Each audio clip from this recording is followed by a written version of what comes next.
My name's Angelo, and welcome to We Want Picks. Every single week, we break down full UFC fight cards. We give you our picks, our bets, and our fantasy plays. Make sure you like this video and subscribe to the channel so you don't miss any of our content. And we're also giving away $50. Anybody who goes to WeWantPicks.com/bets, signs up with one of our 5 betting partners, and makes a deposit, will get $50 from us. Cash App, PayPal, Venmo, however you want it. And this is brought to you by EarnU.io. EarnU.io is the world's first sports and esports prediction game, allowing you to earn crypto risk-free. Check it out now at EarnU.io.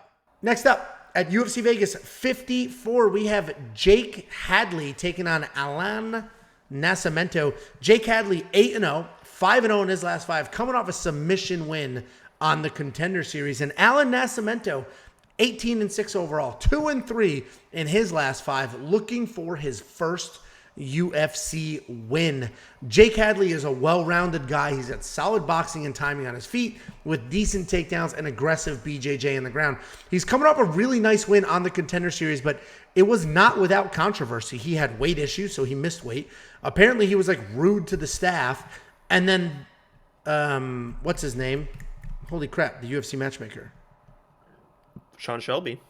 Yeah, and oh my God, I've dealt with him a million times. Yeah, Mick Maynard. I dealt with him a million times for LFA in the past. Anyway, Mick Maynard and Sean Shelby both told Dana White, don't sign this guy. He's a prick, and he missed weight. And Dana White went ahead and signed him anyway because he just sees the talent. But the reality is that he is a good fighter. He's got titles and multiple regional promotions. He can strike, he can grapple, and he can stick to a high pace for a full 15 minutes. And he's taking on Allan Nascimento, who's a fun striker who likes to grapple as well. He doesn't have much to offer in the wrestling department, but he has no problem getting into a brawl, getting taken down, and working sweeps and submissions from there. Remember Joel Alvarez? Like how useless that guy was in the wrestling department?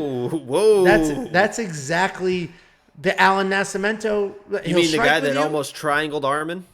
Okay. Is it Armin? Allan Nascimento will strike with you. He'll grapple with you, but zero wrestling, so he cannot control where that fight goes. But when he does hit the ground, if you take him down or you drop him and you pounce, whatever it is, he's got solid sweeps, solid submissions, and he can be dangerous. The problem is if he can't get the sweeps and he can't create a scramble, he just ends up on bottom the whole fight, just getting pounded on, just like when he fought Tagir Ulanbekov in his last fight. He's got okay power in his hands, but a miserable 6% takedown accuracy and 16% takedown defense. So this poor guy is not dictating where this fight goes.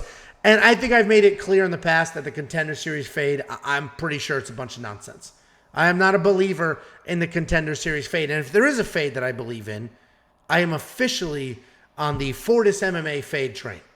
Those people never show up prepared. It's unbelievable. Anyway, don't get me started on that. I do like Hadley to win here. And the reality is he's got the better striking, and he can dictate where this fight goes. Why would he go to the ground? He doesn't need to go to the ground, and Allan can't force him to the ground. So pretty clear striking match win for Jake Hadley here. If it does get to the ground, I think he can survive. He's a pretty capable guy. But the reality is if you have zero wrestling or literally 6% wrestling, you can't dictate where the fight goes. And Jake Hadley, British striker, should be able to get it done. Hadley is the pick. What do you think, Jacobou? Yeah, you kind of alluded to it. And I actually hope that this fight does get to the ground because both these guys are so aggressive in the jiu-jitsu. I don't think it's going to be a stall tactic. It's going to be wild scrambles, rolling around. It'll be a lot of fun. So I hope it does end up on the ground. But you kind of alluded to it. Allan cannot control those positions. And this could end up being a lot like the Melissa Gatto-Tracy Cortez fight where Jake Hadley gets a takedown, ends up on the ground. He controls the position where Allan, a.k.a. Melissa Gatto, can be threatening submission after submission after submission, but the judges see Jake on top, so they score for Jake. Just like, Melissa Gatto clearly won that fight, but they scored it for Tracy Cortez. We're not mad about it at all.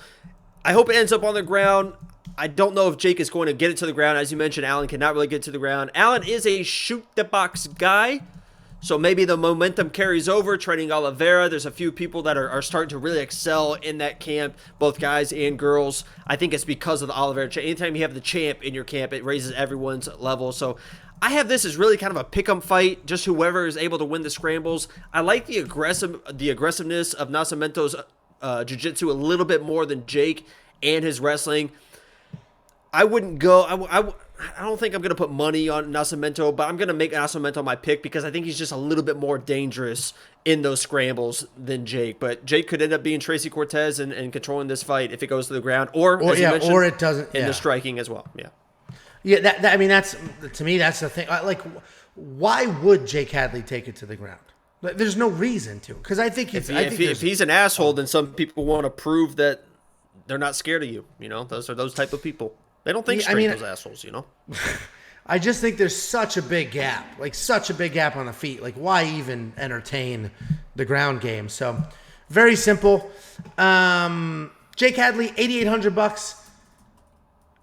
I mean, Nascimento's a tough guy, hard to put away, but Jake Hadley may be worth the 80. We only have 11 fights, 22 fighters on this card, so we'll see what happens. What do you think of that pricing? Yeah, this is going to be interesting because in DraftKings with sweeps, right, advances are also 5 points. So it's not just takedowns. It's also reversals. It's sweeps. So in this fight, if it goes to the ground, I see a lot of just kind of reversals and sweeps as well. So those could really, really add up for both guys. So I kind of see value in both guys. Yeah, I could see that. Hadley may end up in my DraftKings lineup. We'll see what happens. And Monkey Knife Fight strike line, I'm not going to touch it. I'm not going to touch that strike line because we really don't know what's going to happen with this fight. Jake Hadley is his UFC debut. There are some factors. Nascimento is dangerous. So I'm not going to touch that Monkey Knife Fight strike line. But if you want $50, WeWantPicks.com/bets. Sign up with any one of our 5 betting partners. Make a deposit, and we send you $50 as a thank you.